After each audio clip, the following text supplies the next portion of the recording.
ॐ गजाननं भूतगणादिसेवितं कपीथजम्बूफलचारुभक्षणम् उमासुतं शोकविनाशकारकं नमामि विघ्नेश्वरपादपङ्कजम्। कृष्णाय वासुदेवाय हरिये परमात्मने प्रणतः क्लेशनाशाय गोविंदाय नमो नमः। ओम श्री महापुरुष देवाय नमः। ओम श्री गुरुदेवाय नमः। ओम आनंद स्वरूप भगवान की जय। ओम शांति स्वरूप भगवान की जय। हमारा चिंतन गीता अध्याय 7 श्लोक 7 पे चल रहा है। आज 8वां श्लोक लेंगे। प्रभु अदृश्य हैं, आप उसका केवल अनुभव कर सकते हो, दिखा नहीं सकते हो। तो भगवान कहते हैं कि जो अदृश्य तत्व है वो मैं हूं। सूत्रे मणिगणा इव, सब कुछ मुझ में ही पिरोया गया है, वो मैं ही हूं। अब वो क्या है, कैसे देखें उसको, कैसे अनुभव करें उसका, वो 8वें श्लोक से प्रभु समझाएंगे। भगवत गीता में अलग अलग 4 स्थानों पर भगवान ने अपनी विभूतियों का दर्शन करवाया है। मैं रहता कहाँ हूं और कैसे कैसे हूं, और मुझे यदि समझना हो, मुझे यदि पाना हो तो कैसे पा सकते हो। ये बात प्रभु ने 4 स्थानों पर बताई है। सबसे पहले यहाँ 7वें अध्याय में बताया है, फिर 9वें अध्याय में भी कुछ वर्णन हुआ है। 10वें अध्याय का नाम तो विभूति योग है। दृश्य जगत में अदृश्य ऐसे परमात्मा को कैसे अनुभव कर सकते हैं। जैसे पहले कहा गया था कि 1 से 6 अध्याय कर्म योग के हैं, 7 से 12 अध्याय भक्ति योग के हैं, उपासना के हैं। उपासना के लिए भी आवश्यक है कि कहाँ प्रभु को अनुभव करें। आइए अब 8वां श्लोक लेते हैं। 7वें अध्याय के 8वें श्लोक का एक एक चरण उच्चारण करते हैं। रसोऽहम् अपशु कौन्तेय प्रभास्मि शशि सूर्ययोः प्रणवः सर्ववेदेषु शब्दाखे पौरुषं नृषु। रस अहम अपसु कौन्तेय प्रभा अस्मि शशि सूर्ययो प्रणव सर्ववेदेषु शब्द खे पौरुषम नृषु। इस 7वें श्लोक का शाब्दिक अर्थ है कि हे कुंती पुत्र, मैं जल का स्वाद हूं, सूर्य तथा चंद्रमा का प्रकाश हूं, वैदिक मंत्रों में ओकार हूं और आकाश में ध्वनि हूं तथा मनुष्यों में सामर्थ्य हूं। भगवान बड़े अद्भुत स्थान बताते हैं। हे कौन्तेय, हे अर्जुन, अपशु अहम रसः, जल में रस हूं, अपशु जल। शशि सूर्य यो प्रभास्मि, चंद्र और सूर्य जो में जो प्रभा है, जो प्रकाश है, वो मैं हूं। प्रणव सर्ववेदेषु, सर्ववेदेषु प्रणव है, सब वेदों में जो ओमकार है वो मैं हूं। शब्द खे, आकाश में शब्द मैं हूं। और पौरुषम नृषु, नृषु पौरुषम, मनुष्यों में, पुरुषों में पौरुष तत्व में ही हूं। बहुत सुंदर विषय है। ईश्वर कहाँ है?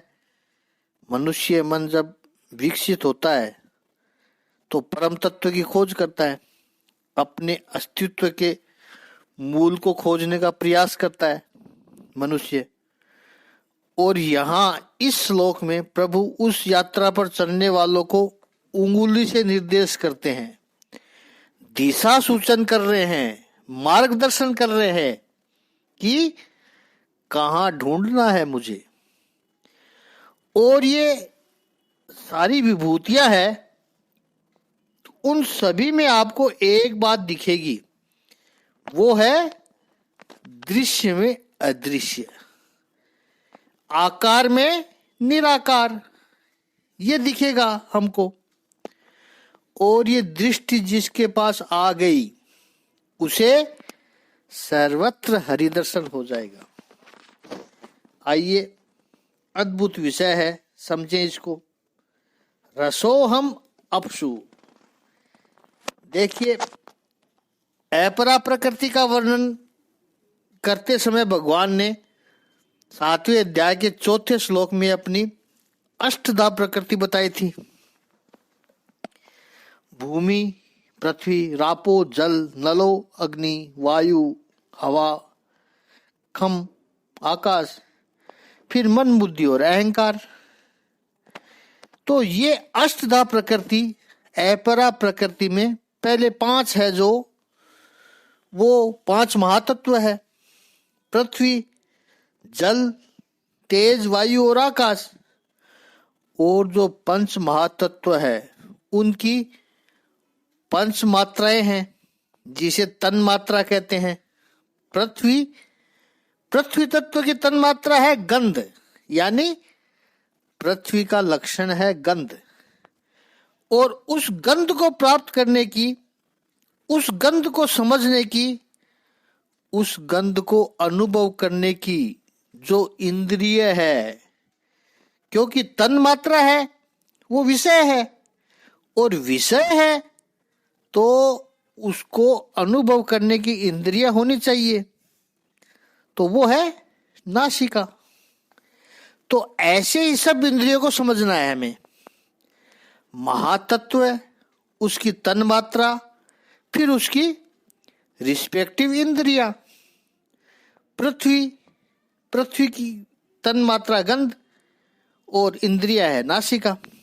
जल, तो उसकी तन मात्रा है रस, जल की तन मात्रा है रस, और उसका विषय है, उसकी इंद्रिय है रसना, जीभ, स्वादेंद्रिया। पृथ्वी की गंध हो गई, नासिका हो गई। जल तत्व तन मात्रा रस और इंद्रिया है रसना। 5 महातत्व में तीसरा है तेज। तेज की तन मात्रा है रूप, और रूप की इंद्रिया है वो है चक्षु इंद्रिया, यानी आंख। वायु, 5 महातत्व है वायु, उसकी तन मात्रा है स्पर्श, और स्पर्श की इंद्रिया है त्वगिंद्रिया, चमड़ी।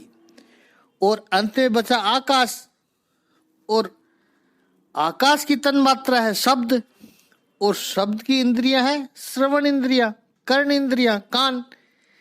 ये सब बेसिक बातें हैं, अभी समझ लेंगे तो आगे आनंद आएगा। 8वें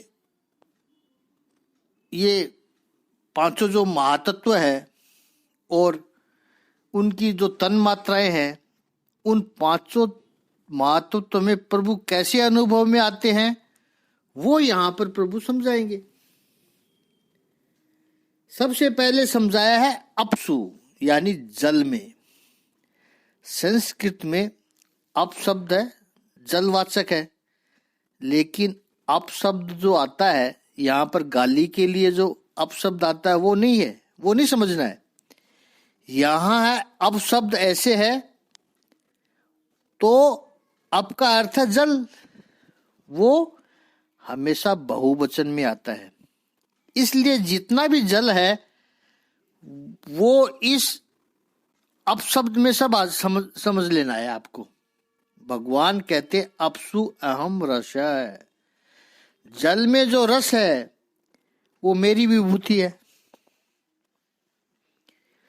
और रसे ये, यदि हम समझने का प्रयास करें, जल में जो रस है उसका जो स्वाद है, भगवान कहते हैं वो मैं हूं। अब हमारी जो समझ है उनमें अलग अलग, सब में अपने अपने रस होते हैं। साहित्य की बात करें तो साहित्य में जो 9 रस होते हैं वो साहित्य का सौंदर्य बढ़ाते हैं, रसिक को आच्छादित करते हैं। रस वो साहित्य के रस है, उनका संबंध मन के साथ है, तो वो चर्चा यहाँ न करें अभी। लेकिन यहाँ जल तत्व के साथ संबंधित रस है वो 6 प्रकार के रस है। नमकीन, मीठा, तीखा, खट्टा, कड़वा और तुरा यानी कसेला, ये 6 प्रकार के रस है। तो जल में कौन सा रस है? क्योंकि ये 6 रस जो है षड रस के योग्य सम्मिश्रण से भोजन स्वादिष्ट बनता है। लेकिन जल में कौन सा रस है? जल न मीठा है, न कड़वा है, न नमकीन है, न तीखा है, न खट्टा है। इन 6 में से एक भी रस जल में नहीं है। और वही जल की महानता है कि उसी जल में ईश्वर तत्व है, वही जल की विशिष्टता है। इन 6 रसों में किसी को कोई रस अच्छा लगता है तो किसी को कोई दूसरा रस अच्छा लगता है। इन 6 रसों में मतभेद हो सकते हैं सबके, लेकिन जल सभी को अच्छा लगता है। ये जल की महानता है। जीवन की अलग अलग अवस्था में आप कुछ रस लोगे, कुछ नहीं लोगे। जैसे बचपन में मीठा ज्यादा लेते हैं, तीखा नहीं लेते, खट्टा नहीं लेते। बचपन में छोटे बच्चे को कोई तीखा नहीं खिलाता, कड़वा भी नहीं खिलाता है, दवाई को छोड़कर। लेकिन बड़े होने पर मीठा बंद हो जाता है, डॉक्टर कहते हैं डायबिटीज के शिकार हो गए, अब कड़वा खाओ। लेकिन जल है वो सभी उम्र में लेते हैं और डॉक्टर भी उसको ज्यादा से ज्यादा पीने के लिए बोलते हैं। बचपन से लेकर वृद्धावस्था तक दूसरे रसों से व्यक्ति ऊब जाता है, कोई नहीं पीता है उसे। भगवान चाहते तो जल को मीठा बना देते, कड़वा बना देते। भगवान कहते तुझे जो स्वाद पसंद है वो रस इसमें डालकर पी ले, शिकंजी पी, गोलगप्पे खा, खट्टा मीठा पानी पी। मुझे जल को ऐसे ही रखना है। और इन 6 रसों में से कोई भी जल में न होना, वो ही जल का अनूठा रस है, अद्भुत रस है। प्यास लगी हो और जल पीने से जो तृप्ति मिलती है वो उसमें इन 6 रसों में से कोई भी रस में नहीं मिलती। इसलिए तृप्ति मिलती है, क्योंकि बाकी के जो रस है वो आप कितने भी लो, अंत में आपको पानी तो चाहिए ही। थोड़ा पानी पीना है पहले, तभी तृप्ति मिलती है। जल का कोई ज्ञात स्वाद नहीं है। हम जो जानते हैं उस स्वाद पर एक लेबल लगाते हैं, ऐसा स्वाद जल का नहीं है। वही उसका सौंदर्य है, वही उसका स्वाद है, वही उसकी विशेषता है। भगवान कहते वो मैं हूं, रसो हम अपसु कौनते ये। इसमें और भी बहुत कुछ है, यह तो केवल हमने स्वाद के लेवल की बात की। प्रभु जो भी विभूति अपनी बता रहे हैं उसमें उनका मूल सिद्धांत है, वो याद रखना है। वो क्या सिद्धांत है वो बिल्कुल नहीं भूलना, वो दिमाग में बैठाना है अपने को। वो सिद्धांत है दृश्य जगत का दृष्टांत देकर के, दृश्य जगत की बात बता करके उसमें छिपे अदृश्य तत्व में प्रभु स्वयं है, ये बता रहे हैं। यही धारणा हमें अपने मन में स्थिर रखनी है आने वाले कुछ श्लोकों को समझने के लिए। और जब भी भगवान अपनी किसी भी विभूति का वर्णन करेंगे, तब तक ये बात मन में स्थिर रहनी जरूरी है, ध्यान में रखना है। How to find the supreme, the unseen in the seen words. यही विभूतियों का कौशल्य है। दृश्य में अदृश्य का अनुभव करना। तो जल तो दृश्य है, लेकिन उसको पीने के बाद जो तृप्ति मिलती है, जो संतोष मिलता है, वो रस अदृश्य है। वो अनुभूति भगवान कहते हैं वो मैं हूं। ये रस बिल्कुल इंडिविजुअलिस्टिक है एंड इंटरनल एक्सपीरियंस है। आप उसका कोई वर्णन नहीं कर सकते हैं। वो हर एक वस्तु में जो आपका इंटरनल एक्सपीरियंस है, भगवान कहते हैं वो रस है, वो मैं हूं। आप जल को केवल एक पानी का गिलास है वो नहीं समझना है। भगवत गीता में भगवान इसे विशाल दृष्टिकोण से समझा रहे हैं, और वैसे ही विशाल दृष्टिकोण से हमें इसको समझना चाहिए। भगवान केवल पानी की बात नहीं करते हैं। जल का अर्थ है जीवन। जल जीवनम, जलम जीवनम। तो भगवान ने सबसे पहले यहां पानी की विभूतियां क्यों कहा? क्योंकि भगवान कहते हैं कि जीवन में भी जो रस है वो मैं हूं। What keeps you going in life? इस संसार में 100% लोग दुखी है। किसी भी व्यक्ति से पूछो कैसा चल रहा है जीवन, कहेगा ऐसे तो सब ठीक है, लेकिन जरा, अब ये जरा सभी में दिखाई पड़ेगा। सभी को कुछ न कुछ समस्या है, दिक्कतें हैं। तो 100% लोग दुखी हैं, लेकिन 101% लोग सुखी हैं। क्यों? सीधा साधा प्रश्न है। संसार में यदि दुखी हो तो क्यों पड़े हो? निकलो संसार को छोड़कर, संसार को त्याग दो, संसार को छोड़ दो। इतना दुख यदि है तो क्यों पड़े रहना है यहाँ पर? तब कहते हैं नहीं, रहना तो यही है। इतने सारे दुखों के बीच भी कुछ मजा तो आ रहा है। तो इतनी सारी समस्याएं, इतनी सारी चैलेंजेस के बीच में जो जीवन जीने की तमन्ना है, द विश टू लिव, वो रस है। तो भगवान कहते हैं जो विश टू लिव, जो रस है वो मैं हूं। जीवन में कुछ सौंदर्य है, कुछ प्रेम है, कुछ आनंद है, ये सब रस है। हमारे यहाँ तो श्रुति कहती है, उपनिषदों में भी कहा गया है कि ब्रह्म भी रस है। जैसे भोग का आनंद लेना है एक रस है, ऐसे ब्रह्म का आनंद भी एक रस है। स्वयं ब्रह्म भी रस है। रसो मई ईश्वरा, ईश्वर भी रसमय है।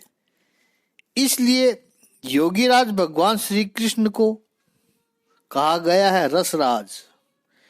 और रसराज की सर्वोच्च लीला है रास लीला। रसेश्वर लीला से ही रास लीला बनी है। कुछ है जो हमें जीने के लिए प्रेरित करता है, वो रस है, वो प्रभु है। उस रस का आप केवल अनुभव कर सकते हो, देख नहीं सकते हो। उस रस का आप केवल आनंद ले सकते हो। देखने की कोशिश ही मत करना। देखने जाओगे तो भटक जाओगे, रस गवा दोगे। गुलाब का पुष्प है। आप प्रकृति के प्रेमी हो, आपने अपनी बालकनी में एक पौधा लगा रखा है और आप सुबह उठकर एक दिन देखा कि वाह, गुलाब का पुष्प खिला हुआ है।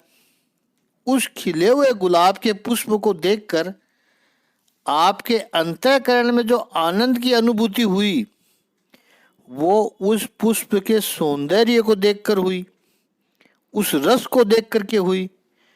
वो परमात्मा है। भगवान कहते मैं हूं वो। उसका आनंद ले लो। उस आनंद को एक सीढ़ी बना करके, माध्यम बना करके ईश्वर से मिल सको। तो ये अद्भुत अपॉर्चुनिटी भगवान ने आपको दी थी, उसका आपने इस्तेमाल कर लिया, उपयोग कर लिया। अध्यात्म पथ में आप एक कदम आगे बढ़े, ईश्वर के समीप पहुंचे। अब यदि आप कहो कि इस गुलाब को देख करके जो मुझे आनंद का अनुभव हुआ है, ये गुलाब के सौंदर्य को देखकर हुआ है, तो वो सौंदर्य कहाँ है गुलाब का? मैं तो अपने उस सौंदर्य को देखूंगा। तो आपने भटकना चालू कर दिया, ईश्वर तत्व से दूर जाना शुरू कर दिया।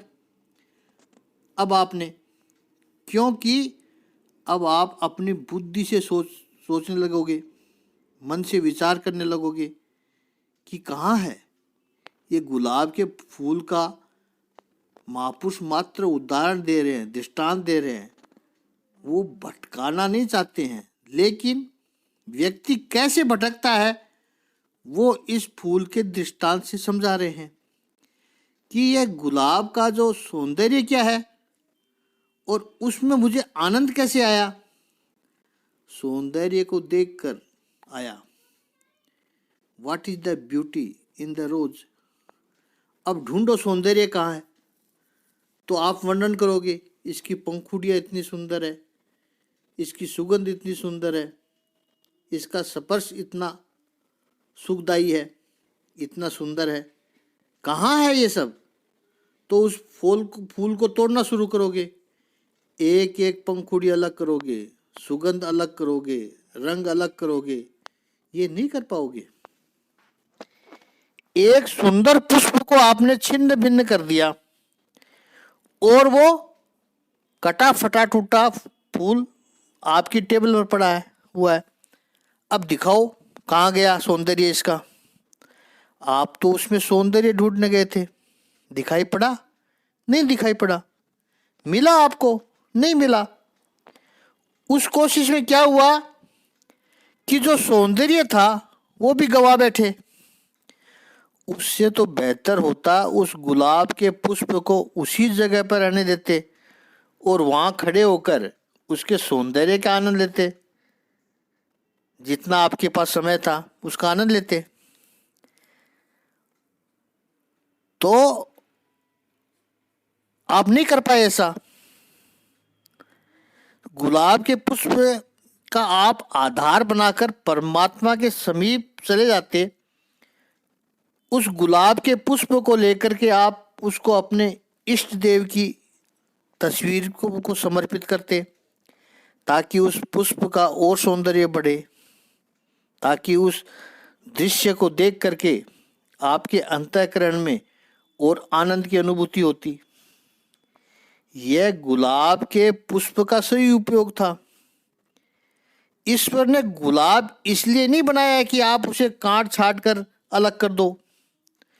ईश्वर ने गुलाब इसलिए बनाया है कि उस गुलाब के पुष्प के माध्यम से आप प्रभु के पास पहुंचो। रसिक वो नहीं है कि रस के साधन को ही छिन्न भिन्न कर दे। रसिक वो है जो रस के साधन के माध्यम से रसेश्वर के पास पहुंचे, रसेश्वर से जुड़ जाए। और रसेश्वर से जुड़ना ही रास है। नाचना कूदना रास नहीं है। जहां जहां रस देखा उस रस के सौंदर्य को निमित्त बनाकर रस के ईश्वर से जुड़ा और रास की अनुभूति की। इसे कहते हैं उपासना, इसे कहते हैं भक्ति।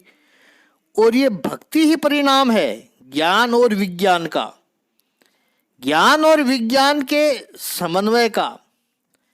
जब तक विज्ञान के ऊपर ज्ञान की लगाम नहीं लगेगी तब तक विज्ञान निरंकुश होगा, और निरंकुश विज्ञान आपके रस को छिन्न भिन्न कर देगा। जिस क्षण विज्ञान के ऊपर ज्ञान की लगाम आ गई, विज्ञान के ऊपर ज्ञान का अंकुश आ गया, फिर ये ज्ञान और विज्ञान का समन्वय आपके सौंदर्य में अभिवृद्धि करेगा और उसमें उन्नति करेगा और रसाधिपति से एक करके रस का अनुभव कराएगा। आज चिंतन इतना ही करते हैं, बाकी का चिंतन कल करेंगे। ओम श्री सच्चिदानंद भगवान की जय। ओम श्री आनंद कंद भगवान की जय।